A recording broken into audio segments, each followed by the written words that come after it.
இங்கே நல்லா கவனிங்க, ஜஸ்ட்டு google.com ரீச் பண்ணுறதுக்கு இவ்வளவு ஹாப்ஸ் எடுத்து ரீச் பண்ணும். இந்த நெட்வொர்க் ஹாப்ஸை எப்படி ரெடியூஸ் பண்ணுறது, ஆப்டிமைஸ்டு ரூட்டிங் பாத் எடுத்து நம்ம லோட் பேலன்ஸரையோ EC2 இன்ஸ்டன்ஸையோ எப்படி ரீச் பண்ணுறது, அதை பார்க்குறதுக்கு முன்னாடி என்னை ஃபாலோ பண்ணாதவங்கெல்லாம் ஃபாலோ பண்ணிக்கோங்க.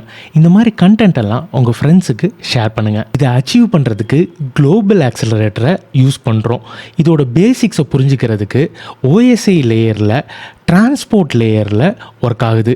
பேசிக்காக TCP UDP. குளோபலாக டிஃப்ரெண்ட் ரீஜியன்ஸில் AWS ரிசோர்ஸஸ் இருந்தாலும் நெட்வொர்க் காம்ப்ளெக்சிட்டிஸே இல்லாமல் வெறும் 2 எனிகாஸ்ட் ஐபியை வச்சு சிம்பிளாக கான்ஃபிகர் பண்ணுறது மட்டும் இல்லாமல் ஒரு ரீஜியன் ஃபெயில் ஆனால் இன்னொரு ரீஜியனுக்கு ஆட்டோமேட்டிக்காக ஃபெயில் ஓவர் பண்ணிடும். இப்போ கன்ஃபியூஷனே என்னென்னா, அப்போது க்ளவுட் ஃப்ரண்ட்டை எதுக்கு யூஸ் பண்ணுறோம்?